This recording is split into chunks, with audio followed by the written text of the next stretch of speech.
আমাদের সম্মুখে এমন অনেক আলোচনা করা হয়, এমন অনেক কথা বলা হয়, যেসব কথার মাধ্যমে সর্বপ্রথম আমরা শাহেনশাহে মদিনার থেকে দূরে চলে যাচ্ছি।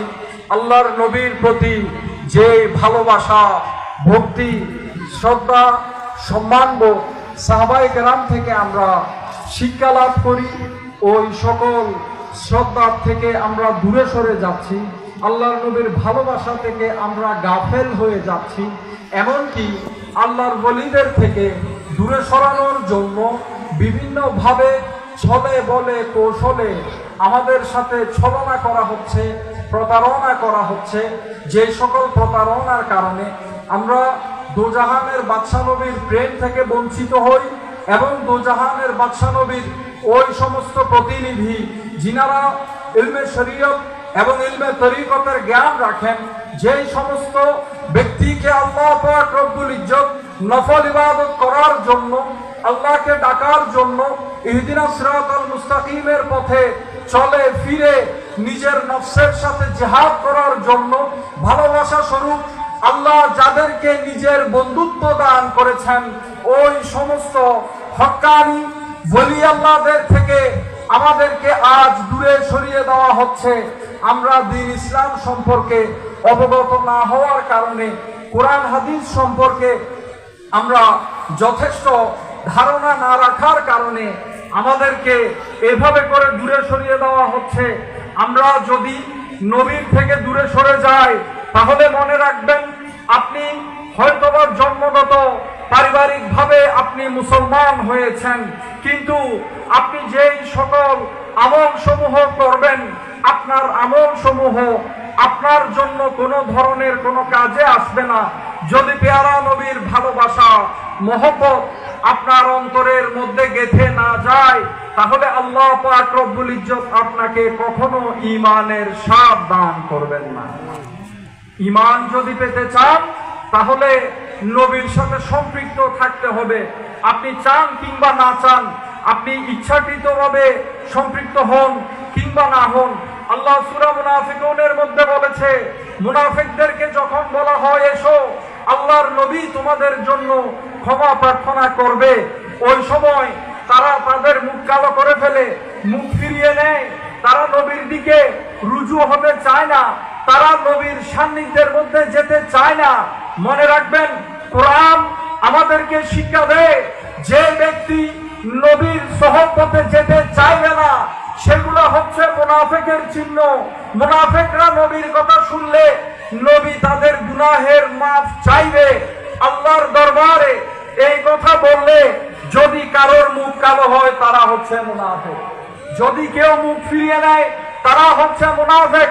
তাহলে বোঝা গেল কিয়ামত পর্যন্ত ওই সমস্ত মুসলমান যারা না জেনে না বুঝে কিছু কিছু মানুষের আলোচনা শোনার মাধ্যমে, শ্রবণ করার মাধ্যমে সেগুলো নিজেদের মনের মধ্যে এমন ভাবে গেঁথে ফেললেন, যেভাবে গাঁথার কারণে তাদেরকে মদিনা শরীফের কথা বললে তাদের মুখ কালো হয়ে যায়। মুখ কালো করা যাবে না, মুখ কালো করা যাবে না। কোন অবস্থার মধ্যে আপনি নবীর থেকে মুখ ফিরাতে পারবেন না, মুখ ফিরানোর কোনো সুযোগ নেই। আপনি আল্লাহকে মানছেন, আপনি কোরআনে বিশ্বাস করছেন, আল্লাহ এক, আল্লাহ অদ্বিতীয়। সৃষ্টির মধ্যে কেউ যদি আল্লাহকে সরাসরি না দেখে থাকে, তাহলে এটা যথাযথ হতো না। সেই জন্য আল্লাহ পাক রব্বুল ইজ্জত মেরাজের রজনীর মধ্যে দোজাহানের বাদশা নবীকে দাওয়াত দিয়ে নিয়ে গিয়ে আল্লাহ নিজের দিদার নবীজিকে দান করেছেন। সৃষ্টির মধ্যে যারা আল্লাহকে না দেখে এক মানলো, অদ্বিতীয় মানলো, আল্লাহকে বিশ্বাস করলো, আল্লাহর উপর ঈমান আনলো, তাদেরকে যদি জিজ্ঞাসা করা হয় কখনো কি আল্লাহকে দেখেছো, তারা এক বাক্যে উত্তর দিতে পারবে, হয়তোবা আমরা দেখি নাই, কিন্তু আমাদের নবীজি দেখেছেন। আমাদের নবীজি দেখেছেন। আল্লাহর নবীর শান মান সম্পর্কে যে সমস্ত কুরুচিপূর্ণ বক্তব্য, শব্দ চয়ন করা হয় বর্তমানে, এই স্বভাবগুলো অতীতের মধ্যে কাফেরদের কাছে ছিল। কেউ নবীকে পাগল বলেছিল, কেউ নবীকে শায়ের বলেছিল। আল্লাহর নবীর বিরোধিতা চরম পর্যায়ে দায়ের করেছিল। আল্লাহর নবী সদা সর্বদা আল্লাহর দ্বীন প্রতিষ্ঠার জন্য উম্মত কর্তৃক জলিল হয়েছেন, মানুষের দ্বারা অত্যাচারিত হয়েছেন। তারপরেও আমার নবী কখনো দ্বীনের থেকে মুখ ফিরিয়ে নেন নাই। তায়েফবাসী যখন আমার নবীকে পাথর মারলো, আমার নবীকে বলা হলো, ইয়া রাসূলুল্লাহ, আপনি তায়েফবাসীর জন্য বদদুয়া করুন। আপনি নবী যখন বলবেন, আপনার জবানে পাক দিয়ে বলতে দেরি, আল্লাহর সাথে সাথে সেটা কবুল করে ফেলবেন। আমার নবী বলে, আমাকে বদদুয়া দেওয়ার জন্য নয়, রহমত করার জন্য এই দুনিয়ার মধ্যে পাঠানো হয়েছে। নবী বদদুয়া দেন নাই। আমরা স্বাভাবিকভাবে মত বিনিময়ের মধ্যে যখন মতানৈক্য তৈরি হয়, আমরা আমাদের সমাজে, আমাদের দেশে আমরা পত্রিকার মধ্যে দেখতে পাই মানুষ মানুষকে হত্যা করে ফেলে। আর নবীজিকে আল্লাহ ওই ক্ষমতা দিয়েছেন, হে নবী, আপনি আপনার জবানে পাক দিয়ে একবার বললে আমি আল্লাহ সেটা কবুল করে ফেলবো। তারপরেও আমার নবী কোন অবস্থাতেই তায়েফবাসীর জন্য বদদুয়া করেন নাই। আমার নবী উম্মতের জন্য সর্বদা ক্রন্দন করেছেন, কান্না করেছেন, উম্মতের গুনাহের মাফ আল্লাহর দরবারের মধ্যে হায়াতে জিন্দেগিতে চেয়েছেন। এমনকি এখনো পর্যন্ত আল্লাহর নবী উনার রওজায়ে পাক থেকে আমরা যারা দুনিয়ার জমিনে থেকে গুনাহ করছি, আমাদের গুনাহের জন্য আল্লাহর দরবারে মাফ চাইতেছে। তাহলে নবী আপনাদেরকে মনে রাখলো নাকি ভুলে গেল? আপনাদেরকে মনে রাখলো নাকি ভুলে গেল?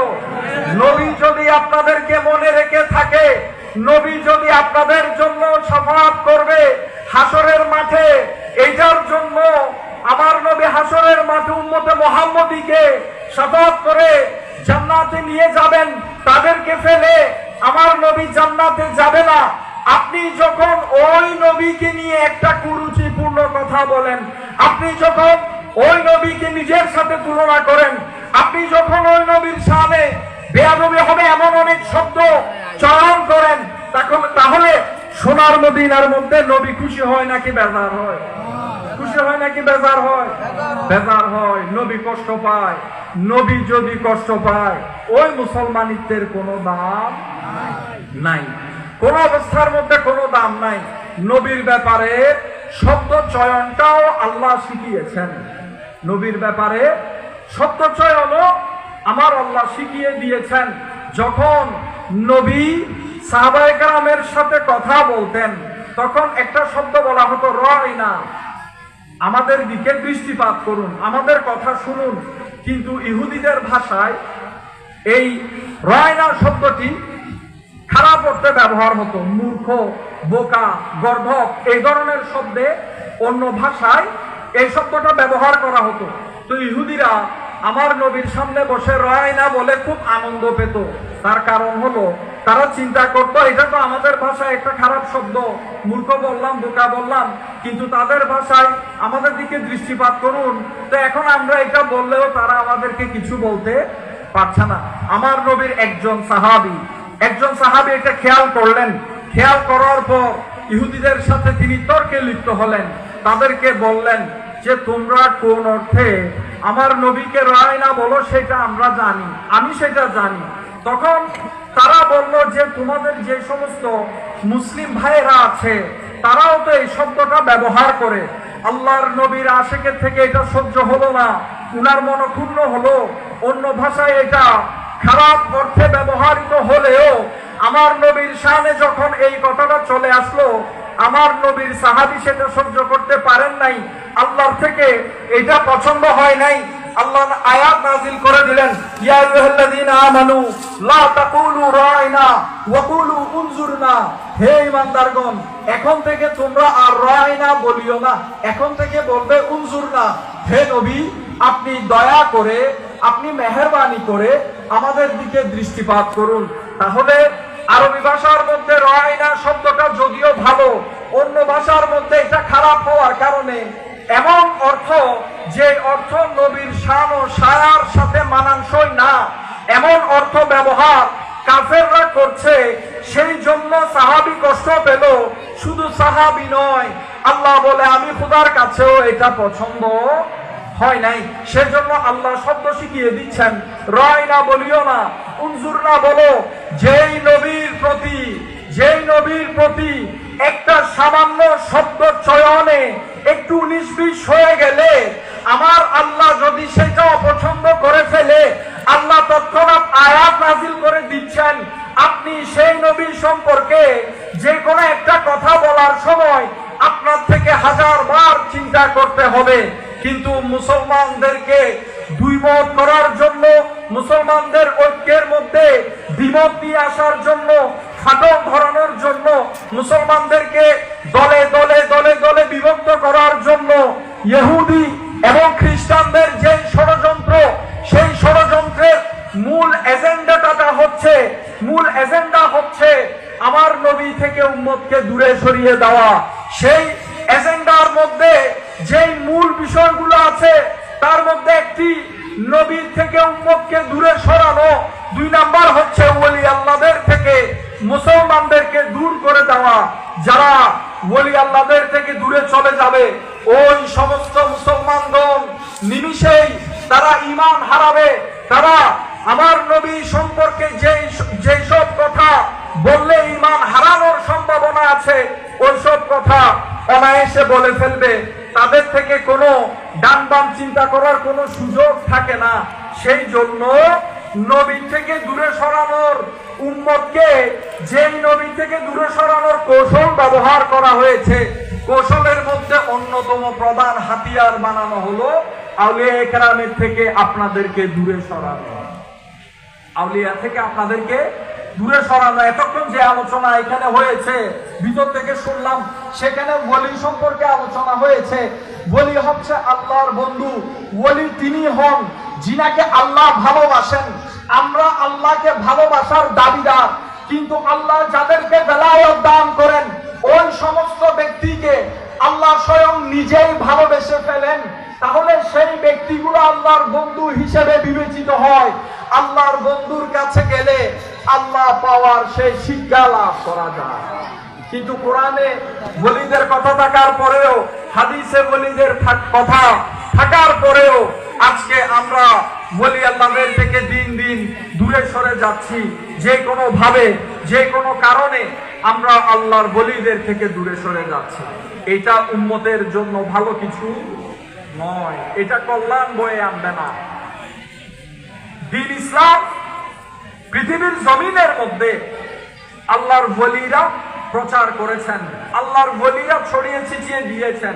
দেখুন, কনস্টান্টিনোপল যে শহরটা বর্তমানে ইস্তাম্বুল, এই ইস্তাম্বুল শহরটা একসময়, এই কনস্টান্টিনোপলটা একসময় মুসলমানরা জয় করবে। আমার নবী সেটা ভবিষ্যৎবাণী করেছিলেন।